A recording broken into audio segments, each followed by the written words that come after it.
kalau balik lagi pertanyaan tadi, asumsi saya saat ini ya, apalagi Mhm. dengan peluang pekerjaan yang makin beragam hari ini gitu ya di dunia komunikasi, saya rasa nggak terlalu penting ya Kang Afan ya. Oke. Saya rasa.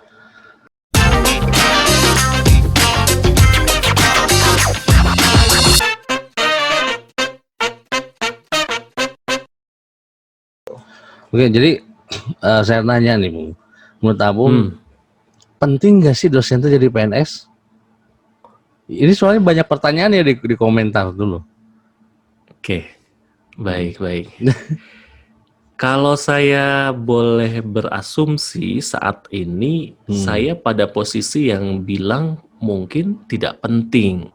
Oke. Karena sebenarnya kampus hari ini, kalau sistemnya mereka bagus, mereka juga sebenarnya mewadahi hal-hal yang sekiranya tadinya orang-orang berpikiran dan berkeinginan untuk jadi PNS. Misalnya, hak saya, kewajiban saya sama dengan PNS. Ya, Sama persis dengan berbagai hal yang sekiranya juga dilakukan. Bahkan kadang-kadang motivasi kita ini jauh lebih tinggi ya. Artinya kan kalau kami indikator untuk pekerjaan dan sebagainya dinilai oleh prodi, dinilai juga oleh institusi gitu ya.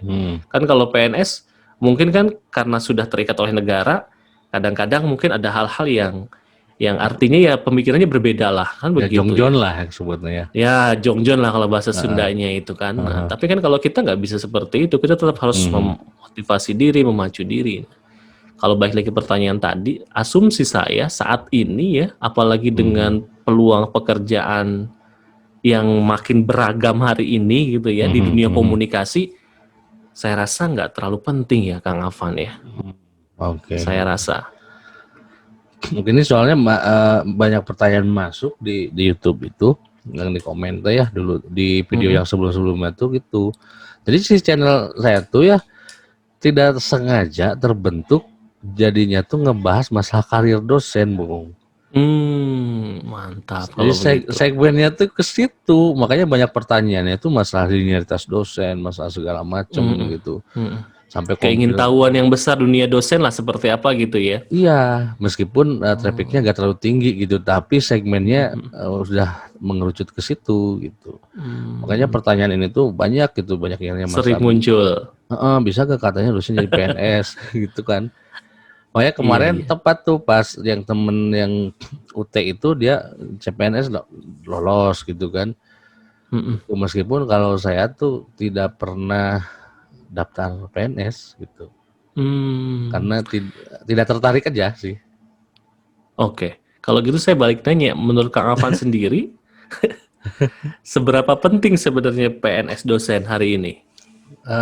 Kalau posisi saya tuh karena dari awal tuh tidak ada niatan untuk jadi pegawai negeri, jadi tidak ada kepikiran sedikit pun untuk ikut seleksi ataupun apa. Makanya saya nggak pernah ikut itu.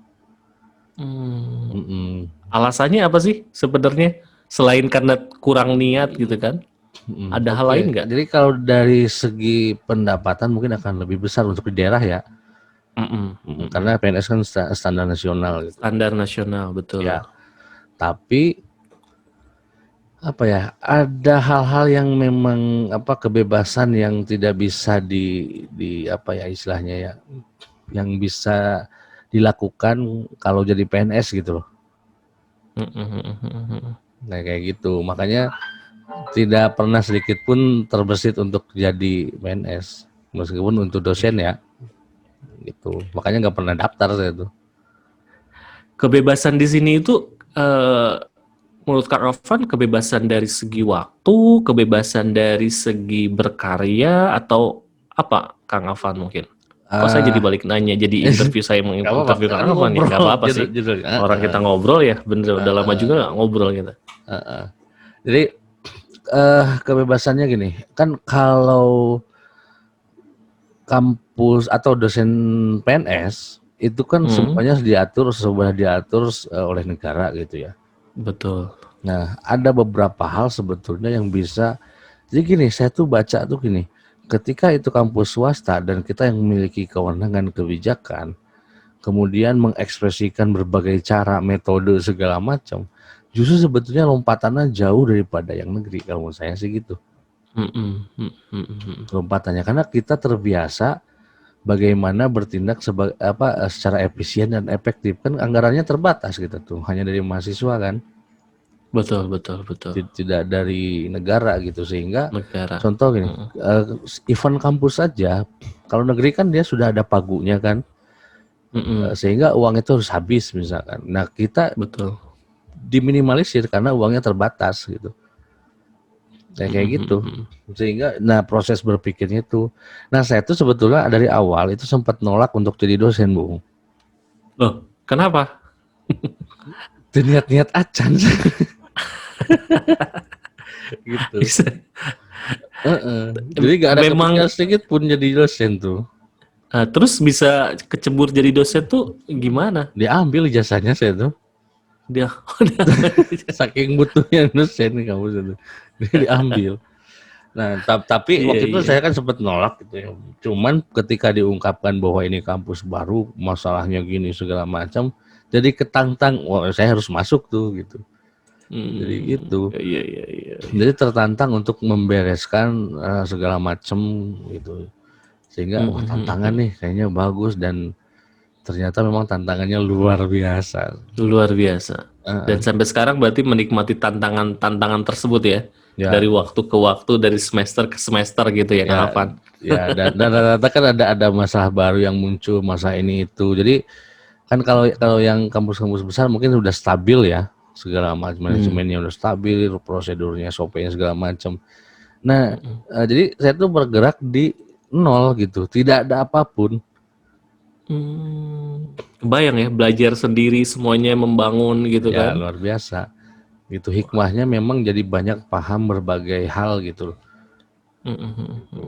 Banyak saja SOP aja gak ada. Kemudian ini gak ada, wah dulu tuh masih kosong, masih nol aja, masih nol.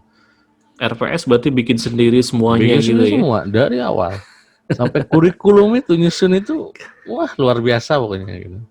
Sampai gitu. Jadi sampai nah tapi itu tuh yang jadi tertarik gabung itu, nah justru itunya bukan dari masalah pendapatannya atau masalah apanya. Karena dari pas awal saya gabung tuh saya udah sadar bahwa profesi ini tuh gak banyak duit gitu. Tapi banyak berkah, mudah-mudahan kan begitu ya. Mudah-mudahan Kita berpikir gitu, ya. Mudah-mudahan. Tapi memang banyak ngebuka jaringan, banyak ngebuka berbagai hal yang lebih inilah gitu, bahasanya sih gitu.